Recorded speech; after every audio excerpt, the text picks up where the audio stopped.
தமிழகத்தில் ஆளும் கட்சியாக இருந்த திமுக நடந்து முடிந்த சட்டசபை தேர்தலில் தோல்வி படுதோல்வி அடைந்தது.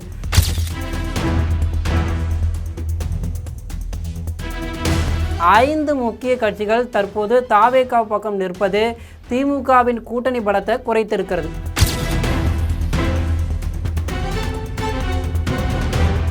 பங்கேற்காத திமுகவிடம் மசோதாவிற்கு ஆதரவு வழங்கும்படி பாஜக சார்பில் நீயங்கே நான் இங்கே என்ற பாடலை போல திரைமறைவில் பேச்சுவார்த்தை நடத்தப்பட்டு வருவதாகவும் சொல்லப்படுகிறது.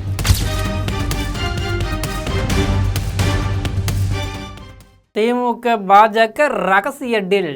காங்கிரசுக்கு ஆப்பு வைத்த திமுக, ஸ்டாலினுடன் ரகசிய பேச்சுவார்த்தை. தமிழகத்தில் காலங்காலமாக திமுகவோடு கூட்டணி வைத்திருந்த காங்கிரஸ் கட்சி திமுகவை காலவாரி விட்டுட்டு நடுராத்திரில் அம்போன்னு விட்டுட்டு போன கதையால் இப்போது திமுக தத்தளிக்கிறது. இப்படிப்பட்ட சமயத்தில் தான் இருண்ட வீட்டில் மெழுகுவர்த்தி ஏற்றினா எப்படி இருக்குமோ அதைத்தான் பாஜக செய்து வருகிறது. இது பற்றி நம் ஜெம் தொலைக்காட்சி வாயிலாக விறுவிறுப்பான செய்திகளை பார்க்கலாம். திமுக கூடாரத்தில் இருந்த கூட்டணி கட்சிகள் எல்லாம் ஒவ்வொருத்தர் அணில தாவேக பக்கம் தாவி வர்றாங்க.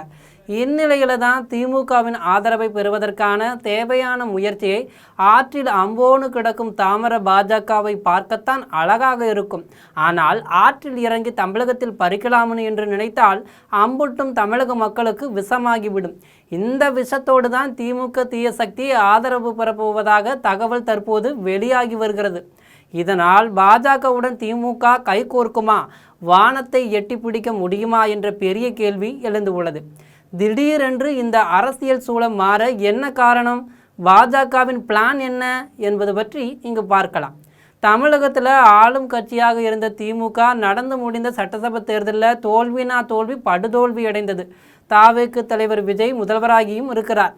நீயும் இல்லாமல் நானும் இல்லாமல் இந்த கௌசிக் வந்தால் என்ன பண்ணுவீங்க என்ற திரைப்பட வசனத்தை போல இந்த தேர்தலில் குறுக்க தாவேக்க வந்ததால் அனைத்தும் தலைகீழாக மாறியது.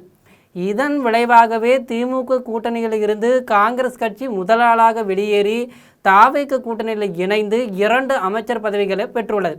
அதன் பிறகு திமுக கூட்டணியிலிருந்து 2 கம்யூனிஸ்ட் கட்சிகள் விசிக மற்றும் இந்தியன் யூனியன் முஸ்லீம் லீக் கட்சிகள் தாவேக கூட்டணிக்கு ஆதரவும் வழங்கியிருக்காங்க. இதில் விசிக மற்றும் இந்தியன் யூனியன் முஸ்லீம் லீக் ஆகியவற்றுக்கு 1 அமைச்சர் பதவி வழங்கப்பட்டிருக்கு. 2 கம்யூனிஸ்ட் கட்சிகளும் அமைச்சர் பதவி பெறாமல் வெளியிலிருந்து ஆதரவும் வழங்கி வர்றாங்க. இதனால் தற்போது திமுக கூட்டணி அரசியலில் முதல் படி ஏறி 3/4 படியை கடந்தவர்கள் தற்போது பின்னோக்கி சென்று மீண்டும் முதல் படியிலேயே நிற்கிறார்கள். இதனால் காங்கிரஸ், விசிக, 2 கம்யூனிஸ்ட் கட்சிகள், இந்தியன் யூனியன் முஸ்லீம் லீக் என்று 5 முக்கிய கட்சிகள் தற்போது தாவேகா பக்கம் நிற்பது திமுகவின் கூட்டணி பலத்தை குறைத்திருக்கிறது.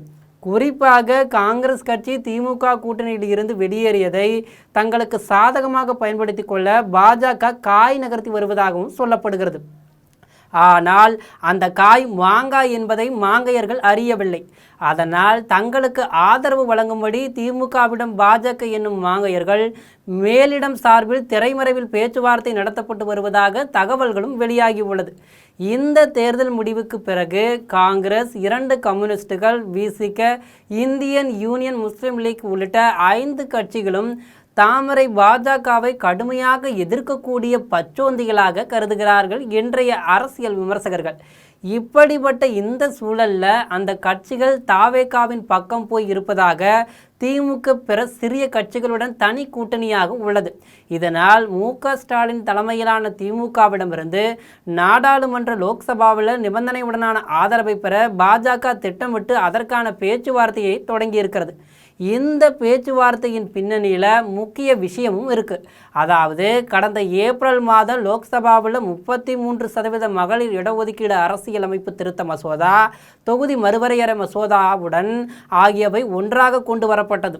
அரசியலமைப்பு சட்ட திருத்த மசோதா என்பதால் ஆளும் பாஜகவிற்கு லோக்சபாவில் 3/2 பங்கு எம்எல்ஏக்களின் எண்ணிக்கை வேண்டும்.